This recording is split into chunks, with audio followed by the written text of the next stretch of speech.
আমাদের চারপাশে যে কত ধরনের মানুষ বসবাস করে ভাই, তাদের গরম 40 ডিগ্রি না 50 ডিগ্রি যদি হয় তাহলেও তারা এক কাপ চা না খেয়ে বাঁচতে পারবে না। তো আজকের ভিডিওটা সেই সকল ভাইয়া এবং আপুদের জন্যই বানানো হয়েছে। আর ভাই, আপনাদের যদি এক ধরনের চা খেয়ে মন না ভরে, কোনো সমস্যা নেই, এখানে আপনারা পেয়ে যাবেন 48 প্রকারের চা।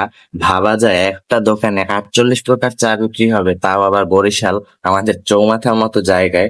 তো হ্যাঁ, এটাই সত্যি। তো আজকে যেহেতু তারা প্রথম উদ্বোধন করছে নতুন বরিশালে, তাই সব আইটেম গুলো অ্যাভেলেবেল ছিল না। তো আমি ভাইয়াকে ডাইকা নিলাম। ভাইয়া অনেক ফ্রেন্ডলিও ছিল, আপনারা গিয়া কথা বললে দেখলেই বুঝতে পারবেন। তো ভাইয়াকে আমি জিজ্ঞেস করছি, ভাইয়া এখানে তো নতুন দিছেন, তো মানে কোন চাটা নিলে অনেক বেস্ট হবে? তো ভাইয়া আমাকে বললো যে এখন যেহেতু নতুন, সেহেতু সব অ্যাভেলেবেল নাই।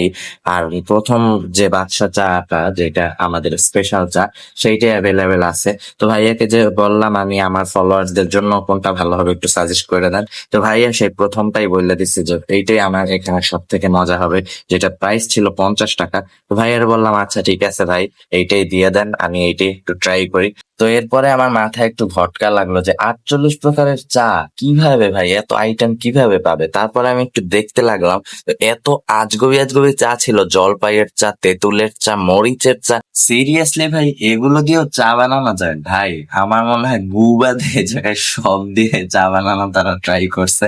আচ্ছা যাই হোক, আপনারা সবাই একটা একটা ট্রাই করবেন। আই ডোন্ট নো খেতে কেমন লাগবে, সবাই আমাকে একটা একটা করে জানাবেন। আমি আপনাদের ফিডব্যাক নিয়ে তাদের কাছে আবার যাব এবং আমি ট্রাই করব অন্য চা গুলো। তো আজকে আমি বাদশা স্পেশাল চাটাই নিয়ে নিছি।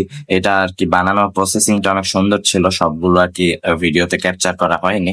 তো আপনারা কিন্তু সবাই একবার একবার যাবেন তার নতুন দোকানে, তার চা গুলো ট্রাই করবেন। বলে দেই, আমি তেমন একটা চা লাভার না, তাই এত ধরনের চাও যে হতে পারে আমার জানা নেই। তো আপনারা কিন্তু অবশ্যই আসবেন আর আয়শা তার চা গুলো ট্রাই করবেন। এখানে লোকেশনটাও আপনাদের বলে দেই, সেটা হলো শাহনারা পার্কের একটু পাশেই এটা অবস্থিত। তো বেশ ভালোই লাইটিং ফাইটিং করা, আপনারা আসলেই দেখতে পাবেন। তো এরপরে চিন্তা করলাম এত বাদাম টাদাম দিয়ে বানাই দিছে, মানে দেখতে তো ভালোই লাগছে। আর মাটির গ্লাস আর মাটির ফ্রিজে তারা সার্ভ করছে, আর গা দিয়ে লিটারালি ঘাম পড়তেছে। আমি তাও প্রথম চুমুকটা দিয়ে দেই, গরমে চা খাওয়ার এত শখ। আল্লাহ, বাসায় ভিডিও দেখলাম আর পিছা দিয়ে দেবে ভাই। যাই হোক, এখন আসি চায়ের কথায়। তো চাটা সে যেহেতু প্রথম আর কি নতুন শুরু করছে, সেই হিসাবে আমার কাছে মোটামুটি ভালোই লাগছে। আমি 50-50 রেটিং দিব।